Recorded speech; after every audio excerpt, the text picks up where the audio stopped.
अनुगूंज में सभी का अभिनंदन।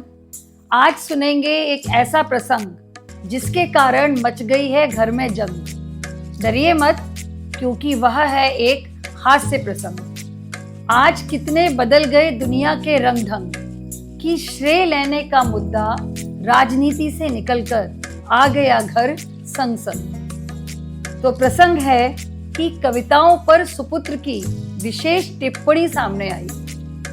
कविताओं पर सुपुत्र की विशेष टिप्पणी सामने आई। कविताओं का श्रेय लेने की होड़ है, बात यह समझ आई। मित्र बनकर जानना चाहती थी उसके हृदय के सुरताल। मित्र बनकर जानना चाहती थी उसके हृदय के सुरताल कि आखिर मन मस्तिष्क ने सृजन किए हैं क्या सवाल। जानती हूं कि वह है एक वाचाल गोपाल। जानती हूं कि वह है एक वाचाल गोपाल। श्रेय के लिए तर्कों की सूची भी होगी बेमिसाल।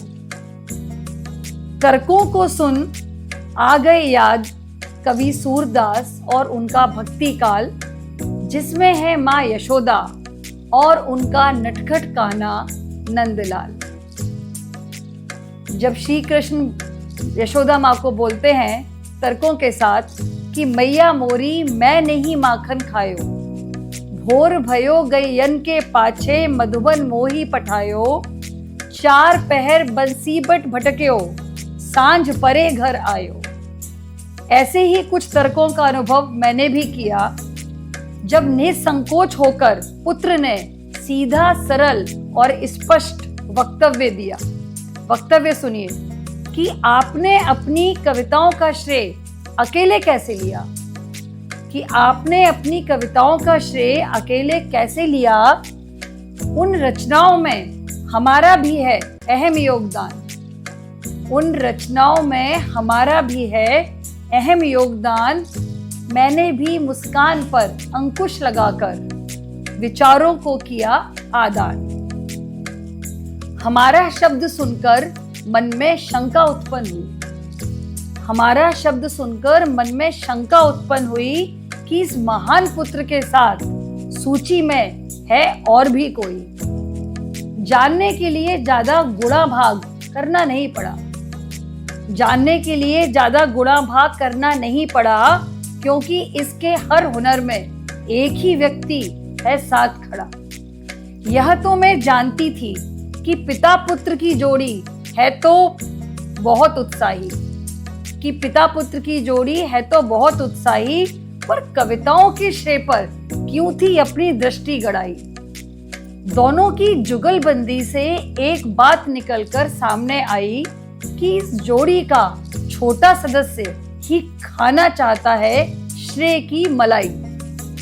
मैंने कहा श्रेय लेना है तो पहले अपने कारणों की तर्कों सहित व्याख्या कीजिए। उत्तर आया कि आप अपने माथे पर ज्यादा बल ना दीजिए। अब मजेदार तर्क सुनिए।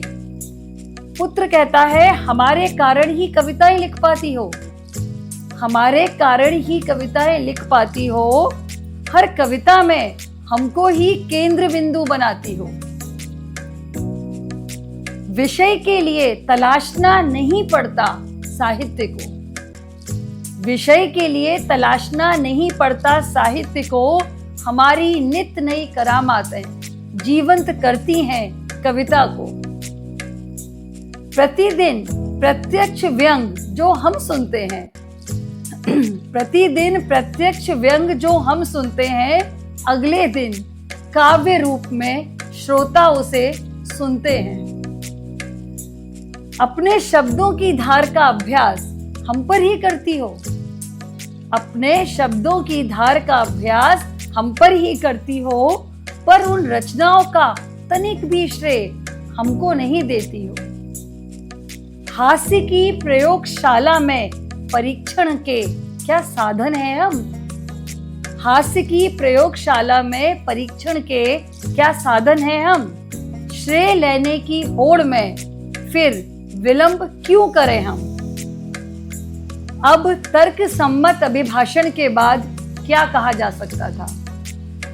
अब तर्क सम्मत अभिभाषण के बाद क्या कहा जा सकता था? श्रेय की तो बात थी, कुछ तो दिया ही जा सकता था। श्रेय की तो बात थी, कुछ तो दिया ही जा सकता था। तो इस तरह मैंने अपनी कविताओं का श्रेय अपने पुत्र को दिया, जिसके कारण मैं कविताएं लिख पाती हूँ। आप लोगों को भी अगर कविता अच्छी लगी हो तो चैनल को लाइक, शेयर और सब्सक्राइब कीजिए।